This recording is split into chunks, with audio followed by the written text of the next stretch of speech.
Well, there's one scene where he gets outside, and I'm freaking, okay, Yeah. please don't Yeah. do anything to Yeah. this dog. Yeah. Yeah. No, he steals everyone's heart. He But does. I think it's a real caution to people wanting to work with. By the way, I think people should always work with. I'd much prefer to work with children and animals than anybody over 10, frankly. But working with animals, it really helps if they are your own.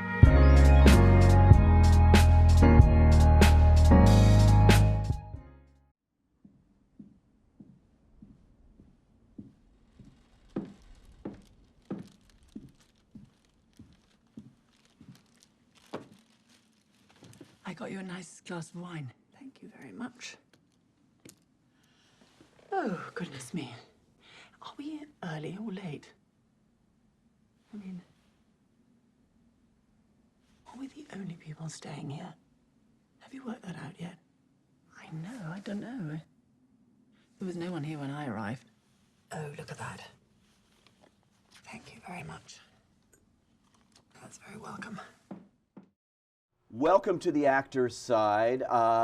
Well, I am so excited to have her here. I've wanted to have her on the Actor's Side ever since we started this several years ago. And finally I do. Tilda Swinton, welcome.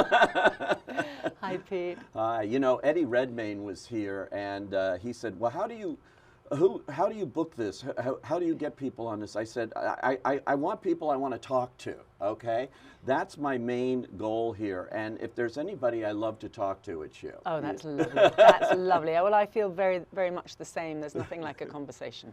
Well, you have a new movie coming out called The Eternal Daughter. You always have, you work all the time, it seems. Like, popping up here, whether it's a small role, whether it's a leading role, all over the place. And this is an extraordinary movie with Joanna Hogg, who's a filmmaker who you've known forever, I know, and now have made Souvenir Part 2, and now this film, The Eternal Daughter.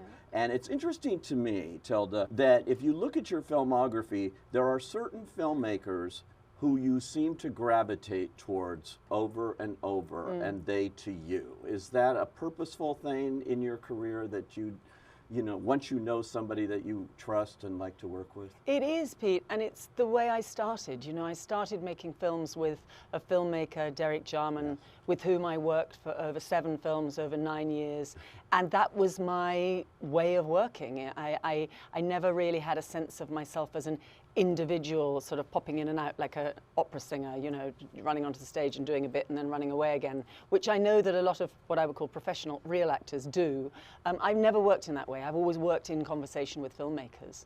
And when he died in 1994, I was really on a kind of promontory thinking, well, this is the way I've worked. I had made Orlando with Sally Potter, which we developed together over 5 years. So I had a second relationship that was kind of long-standing in my pocket. But beyond that, I thought, well, I'm not really fit to pop up and down like a professional. And the miracle has been that there have been so many other filmmakers who have wanted to work in that, what I call familial way. And now I have so many, I'm so blessed. I have so many families. You really do. Yeah, I do. You have, you know, Wes Anderson. Wes Anderson, Bong Joon-ho, Jim Jarmusch, Lynn Ramsey, Joanna Hogg, Luca Guadagnino. Yeah, I'm very, very, very, very lucky. Lynn Hirschman. Yeah, it's even amazing. the Coen brothers I've worked with several times. So that feeling of consistency, it's a lovely thing. You know each other, you trust each other, you can dare each other. You have fun working together. You know that you get a kick out of each other, and that's the best. Yeah, and you know, with Sally, who I just recently interviewed because Orlando is celebrating its 30th anniversary, getting a major restoration and a re-release in theaters, which is so great that it's playing theaters again for new generations.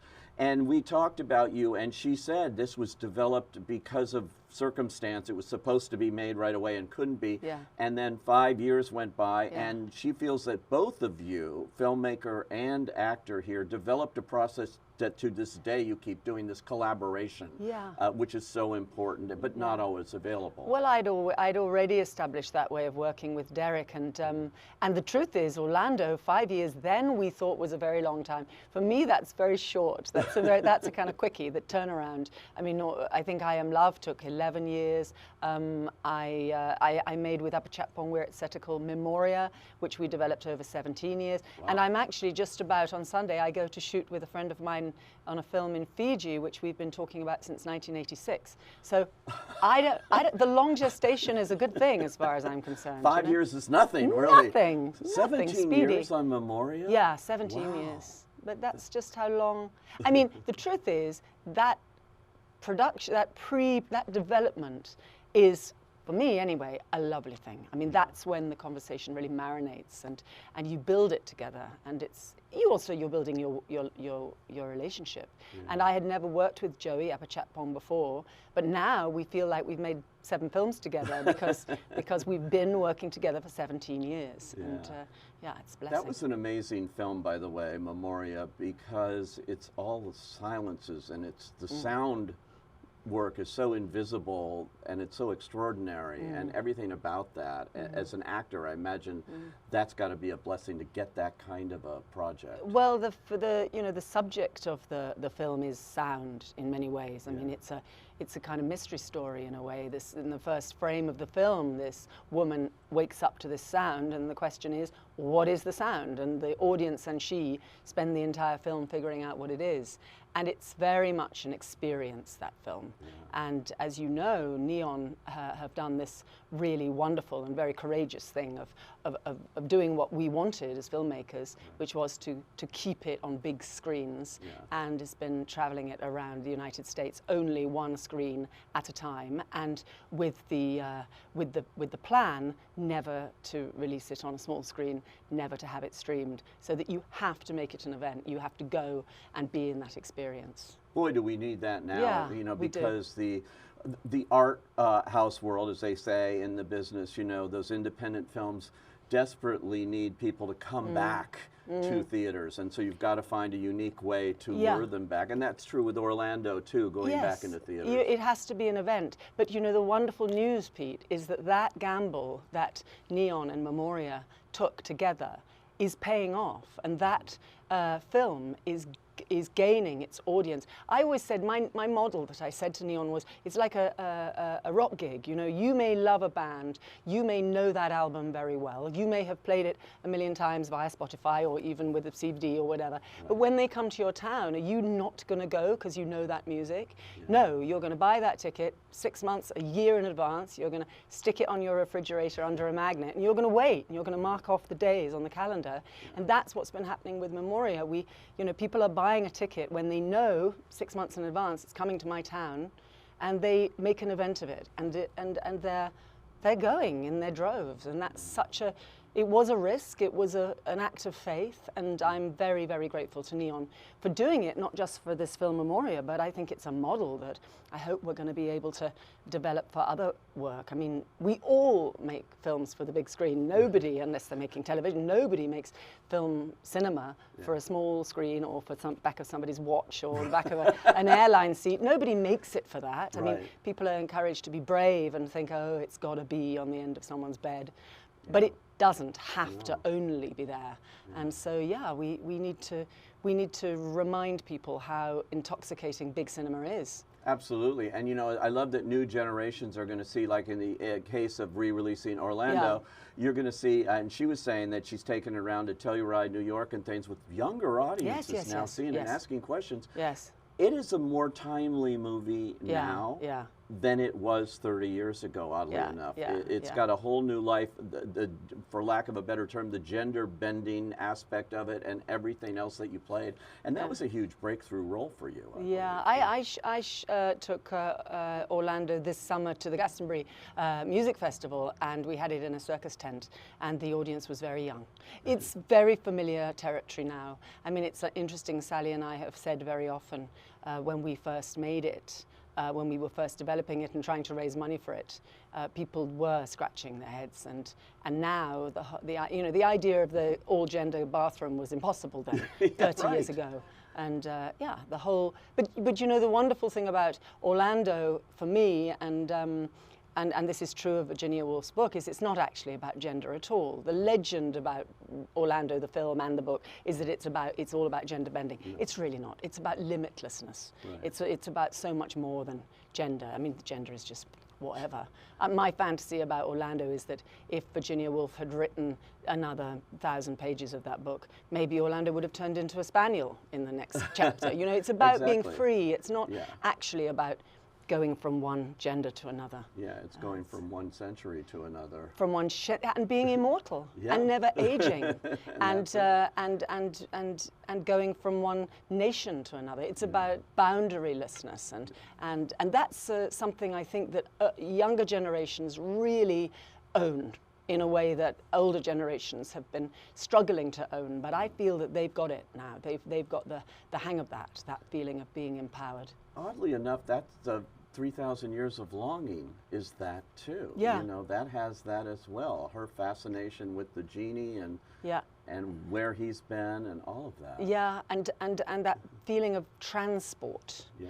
I love that film very much, and I think it's a fairy story, and for George Miller to make a fairy story, a grown-up fairy story, is quite magical right now, and is a sort of luxury film. I think it's important for films to feel like luxuries. And that definitely was. I saw it in Cannes, and it's a premiere, but my wife hadn't seen it, and we went and saw it at the Cinemark in Playa Vista with an audience. And you bought tickets, Pete. And bought tickets. Yes! And I even got a Cinemark discount card when I was there. Beautiful. And well, I suppose signed that's up for only that. fair. You know, you can get like free popcorn and stuff. Yeah. But it's but it was a great experience there too, to see it with a general audience, as they say, and they seem to love it. General audience. We're all general audience. I mean, even cine nerds and geeks like us, we're all general audience, and we all want to go to the cinema. You know, you remember during the pandemic, everybody said that there were sort of 3 or 4 things they really missed: friends and family,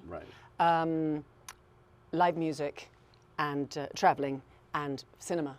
Even non-cinema fanatics missed going to the cinema so much, valued it. And it was interesting because the pandemic kind of came at a time when people had started to say, oh, well, you know, what with the streaming services, big cinema is kind of on the way out. Right. But actually the pandemic was kind of good for big cinema because it made people realize how much we rely on it. It's magical, and I don't think we're ever going to not want it. No, in my lifetime, I'd never experienced all my theaters being closed, walking by, and some of them still closed, as the ArcLight here in Hollywood and Cinerama Dome, and they're still closed. But it was so sad, but we didn't know what the outcome was going to be. So you're right. But there's going to be a shift. There has to be a shift. I mean, it can't just be about bricks and mortar. I think we have to find a way. In fact, I was just talking to my friend Mark Cousins this morning because our beautiful, beautiful Edinburgh Film Festival, which is the oldest film festival in Europe, has just gone into receivership. We're very concerned about it, and that's of course partly the cost of 2 years of the pandemic. But we are rallying now, and what I was just saying to him in a text was we have to look beyond the bricks and mortar. It can't just be about the cinemas. Right. The films are solid. We've got over 100 years worth of cinema history. We've got the films. We just have to find places to project them. Exactly. And if for the time being it means on outside walls of buildings, fine, so be it. We just have to, you know, not get caught up in the real estate, I think. Yeah. Mark Cousins is another amazing person that I know you have a connection to as well. I just saw his Hitchcock movie and Telluride and different things. Yeah. He just keeps turning it out and providing lessons, I don't know a better word, you know, for new generations on cinema, which is great. Things they may ignored. And well, I mean, he is as we all are. He's a big film fan, and his fandom is infectious, and long may he spread it. I think it's. Now, long may you keep working with these wonderful filmmakers. I want to get to Joanna Hogg, because such an interesting trajectory we've had in recent times here with the souvenir films, with your daughter, ironically, you know, playing the mother to the daughter, the real daughter, Honor. And now, in this movie, The Eternal Daughter, which is, I think, a Christmas gift for filmmakers as it comes out. I really do. Wait till they see you do this. Because you're playing not just the daughter, but you're playing the mother, you know, which I know you've played multiple roles before. The process that you must have had to go through to play this, because most of it is improvised. It's all improvised. It's all improvised, and you're playing opposite yourself. Yeah. Tell me about this. Yeah. And why? And why? That's the question. And why? Well, the first thing I would say, which is important, very important detail, is that the Souvenirs were not the first films I made with Joanna. My first film that I made with Joanna was her graduation film. And for anybody who's seen The Souvenir 2, which is both the Souvenir films are such autobiographical films for Joanna. They are, I mean, she places herself as Julie, played by my daughter, in the heart of those films. And we see her becoming a filmmaker and negotiating all sorts of challenges in her young life. But when we come to the scenes in that film where she shows her graduation film, that graduation film in The Souvenir 2 is very, very thinly disguised portrait of Joanna's graduation film, in which I was in something like 1983, 1984. So it's very, very meta. So all winding together there. So that means that she is actually a filmmaker I've been working with longer even than Derek Jarman. She's the first filmmaker I ever worked with, and we've known each other since we were 10. We met at school. So we are real, proper family. And so that's a long answer to your question, why? I mean, that's the sort of thing that children get up to, isn't it? You know, you have an idea like this, and then you make this proposal, and you... Was it your idea to do both? Do you know, it was for a very particular reason. I have to defend myself, because it was quite a proposal.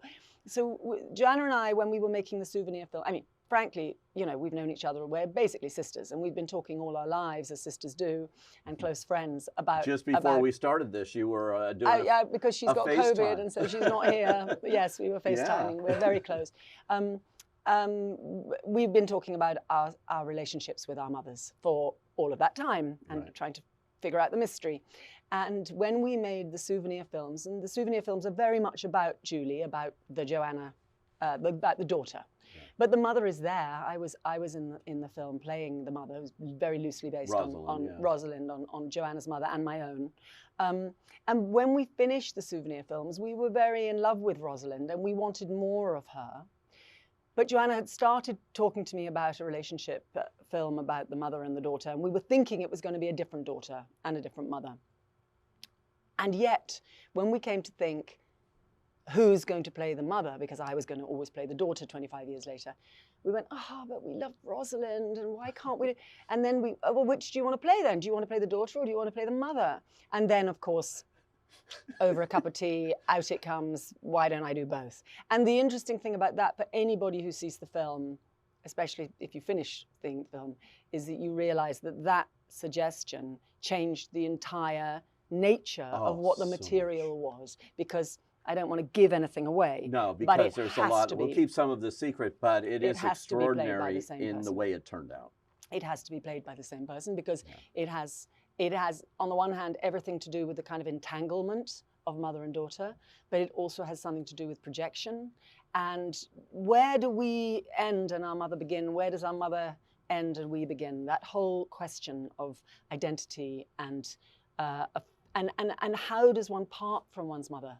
How does one separate? And how does one part from one's child? So having hit on this extraordinary proposal, which, as I say, you know, back to the childhood reference, it was like being in a sandbox, really, that suggestion. It's sort of, why don't you play both? Only your oldest friend is going to say yes to that, you know.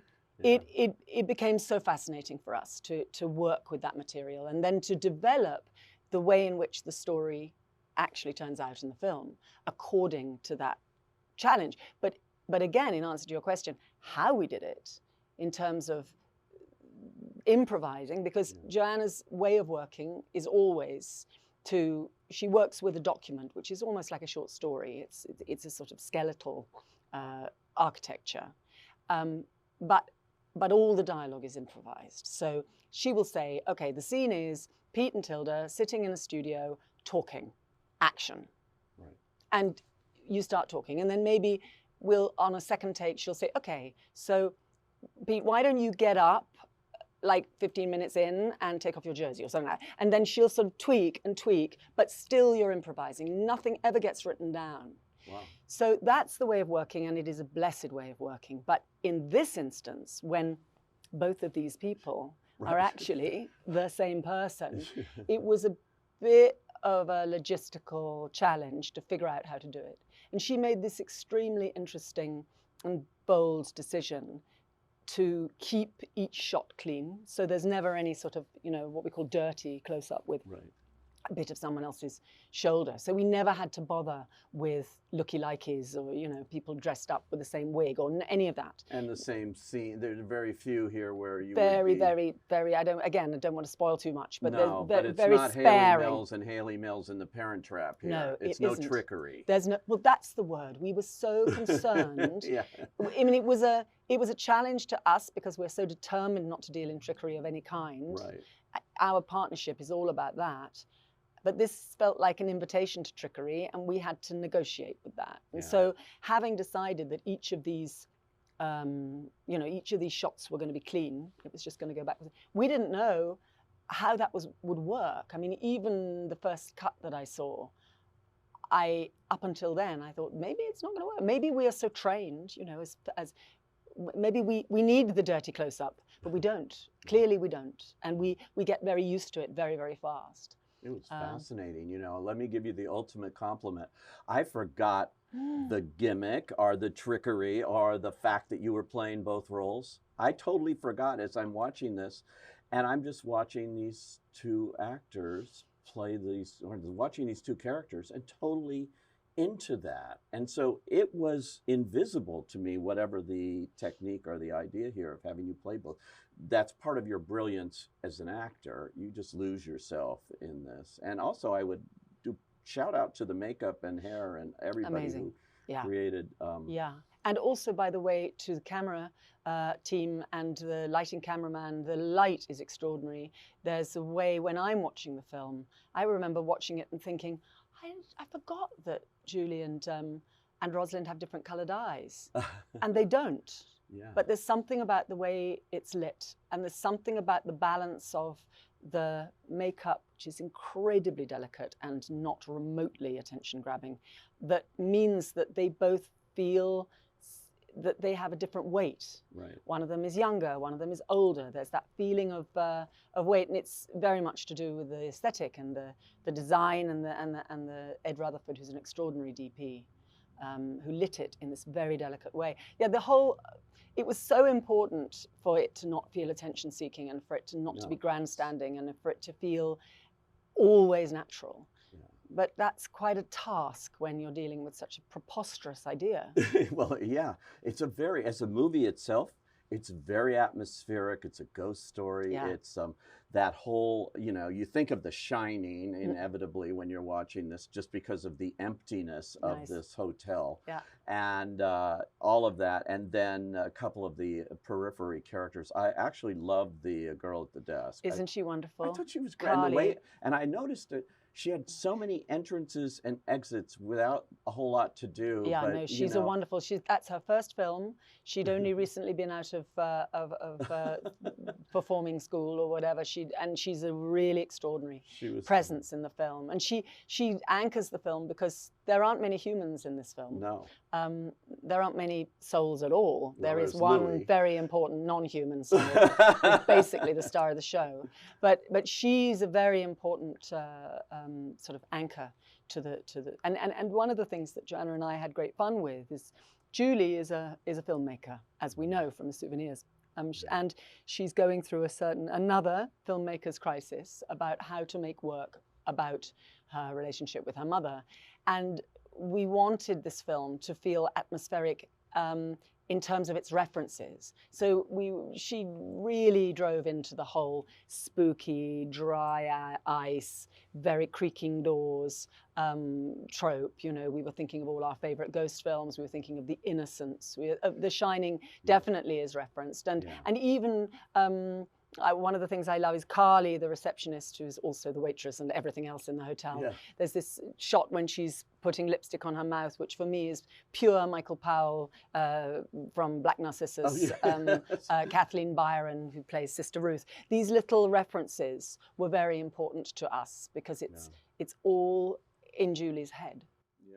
I mean, a different film would have her waking up at the end of the film go, oh, what a strange dream I had. You know, it's that kind of texture. It was amazing. And at that check-in desk, just where the keys are, and they're very particularly on each thing, and you can tell nobody's staying in this hotel. But and yet she doesn't have a room for us. Right. That was the non-human you're referring to. I always have to say, they say never work with animals or little kids because they're going to steal the scenes. Well, I have to say, Louis stole the scene for both of your characters. Yeah, there. always. I know it's absolutely there's no hurt feelings there. He's an absolute star. But for those who have seen the Souvenir films, they've already met his relations because Louis is my dog, and the spaniels in the Souvenirs are also my dogs, and.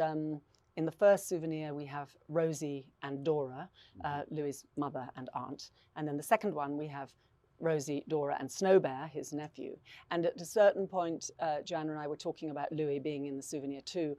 And I said, no, let's hold him to have a solo at some point. And he couldn't be more perfect. Oh my gosh. He's such a lovely dog. Yeah. I worked with my friend Pedro Almodovar on The Human Voice with a wonderful, very professional superstar dog who's got his own, advertisement series. Amazing dog, fabulous. But he did all the right faces, but he really wasn't that interested in me at all. He was really interested in the guy standing behind me with a sausage in his pocket. But Louis, absolutely devoted. I mean, I could ask him to do anything and he would. So that's he's a natural. He's beyond natural. He may have to make a return appearance somewhere down the line. Yeah, I think his people are fielding things right now. Before we go, you've won so many awards in your career and everything. I just want to mention, when you won the Oscar, it was so great performance opposite George Clooney in that film. You, I understand, gave the Oscar to your agent. Is that true? I did, yes.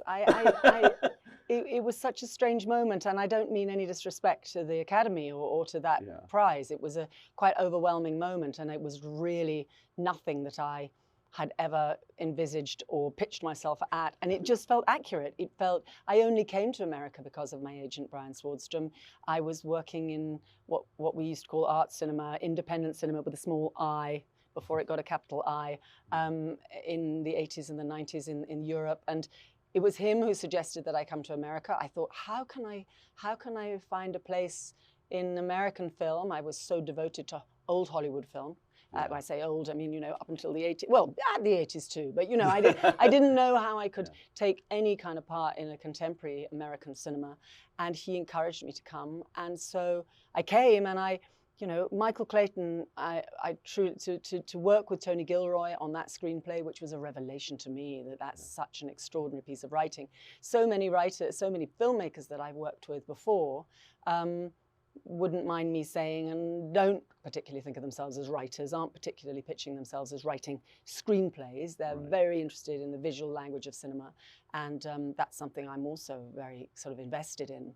But to work with someone like Tony Gilroy, or for that matter later on with the Coen brothers, on really extraordinarily crafted, cinematic, old school Hollywood screenplays was really a blessing. That's so cool. And so I was there as in support in every way for that film, and we were there like a pair of 6-year-olds going to the Oscars, and then someone, it was like going to Wimbledon and them suddenly stopping play and handing you a racket. I mean, I really did not did not prepare in any way for that moment, and it just felt absolutely correct. Apart from the fact that my agent looks like an Oscar, that I give the Oscar to him because it felt like it should stay in Hollywood, apart from anything else. Does he still have it? Yeah. Wow. Yeah, it's his. That's so great. I love it. And also, you're working with David Fincher now. Yes, again, he's another one on my repeat offender lists. Yes, coming up yes, next year. very Killer, happy. right? Yeah. I think that's going to be really interesting. Michael Fassbender is extraordinary, and I think that's going to be again a classic Fincher film. I love it. Can't wait. Always look forward to everything with Tilda Swinton. And thank you for coming in and finally doing the actor side. Thank you, It's Pete. been so great. My great honor and my pleasure. So